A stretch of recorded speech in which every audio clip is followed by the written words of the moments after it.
Hi friends, പുതിയൊരു വീഡിയോയിലേക്ക് സ്വാഗതം. ഇൻഡോർ പ്ലാന്റ്സിനെ കുറിച്ചാണ് ഈ ഒരു വീഡിയോസ്. ആദ്യമായിട്ടാണ് ഈ ചാനൽ കാണുന്നത് എങ്കിൽ ഒന്ന് സബ്സ്ക്രൈബർ ബട്ടൺ എനേബിൾ ചെയ്യുക, ബെല്ലൈക്കൺ, അതുപോലെ തന്നെ ലൈക്ക്, കമൻറ്റ്, ഷെയർ. മറ്റ് പ്ലാറ്റ്ഫോമിലാണെങ്കിൽ ഫോളോ ചെയ്തൊപ്പം കൂടിക്കോളൂ. ലൈക്ക്, കമൻറ്റ്, ഷെയർ മറക്കല്ലേ. അപ്പോൾ നമുക്ക് നന്നായിട്ട് ഓക്സിജൻ ലഭിക്കുന്ന ഒരു പ്ലാന്റാണ് calathea.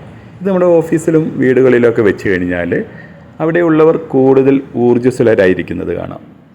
Plant carbon dye oxide വലിച്ചെടുത്ത് നമുക്ക് ഓക്സിജൻ തരുന്നു. അതിലൂടെ നമ്മൾ കൂടുതൽ എനർജറ്റിക് ആയിരിക്കാൻ ഒരു കാരണമാകുന്നു. അപ്പോൾ നമ്മളെ വീട്ടിൻ്റെ അകത്തും മറ്റൊക്കെ നമ്മൾ പ്ലാസ്റ്റിക്കിൻ്റെ ചെടിയൊക്കെ വെച്ചിട്ടുണ്ടെങ്കിൽ അതൊക്കെ എടുത്ത് ദൂരെ കളഞ്ഞ് ഇതുപോലുള്ള നാച്ചുറൽ പ്ലാന്റ്സ് വയ്ക്കും. മണി പ്ലാന്റ് ഇത് വെച്ച് കഴിഞ്ഞാൽ നല്ല ഐശ്വര്യമുണ്ടാകുമെന്നാണ് ഒരു വിശ്വാസം. എന്തായിരുന്നാൽ തന്നെയും നന്നായിട്ട് ഓക്സിജൻ ലഭ്യമാകുന്ന ഒരു പ്ലാന്റാണ് മണി പ്ലാന്റ്. വീടിൻ്റെ അകത്ത് വെച്ച് ഹാളിലോ ഓഫീസിലോ നമ്മളുടെ സൂര്യപ്രകാശം നന്നായിട്ട് തട്ടാത്ത ഏത് സ്ഥലത്ത് വെച്ച് പ്ലാന്റ് ആയാലും എന്നും നനയ്ക്കേണ്ടതില്ല. അതുപോലെ തന്നെ നന്നായിട്ടിരിക്കുന്ന ഒരു പ്ലാന്റാണ് ലക്കി ബാമ്പു. ഇത് വെച്ചാൽ മണി വരും എന്നാണ് ഒരു വിശ്വാസം. നമുക്ക് ലക്ക് ഉണ്ടാവും എന്നാണ് ഒരു വിശ്വാസം. എന്തായിരുന്നാൽ തന്നെയും ഇത് നന്നായിട്ട് ഓക്സിജൻ ഡൈലൂട്ട് ചെയ്യുന്ന ഒരു പ്ലാന്റാണ്.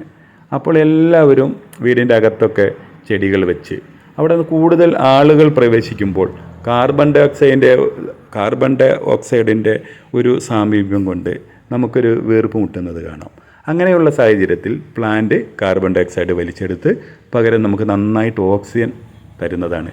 അതിലൂടെ നമ്മൾ കൂടുതൽ എനർജറ്റിക് ആയിരിക്കാൻ ഒരു കാരണമാകും. അതുപോലെ തന്നെ വെക്കാൻ പറ്റിയ ഒരു പ്ലാന്റാണ് ആന്തൂറിയം മിനിയേച്ചർ. ഇതും നമ്മുടെ ഹാളിലും വീടിൻ്റെ അകത്തും ഓഫീസിലൊക്കെ വെച്ച് കഴിഞ്ഞാൽ നല്ല ഫ്ലവറും കണ്ണിന് വളരെ കൗതുകവുമായിരിക്കും. Thank you.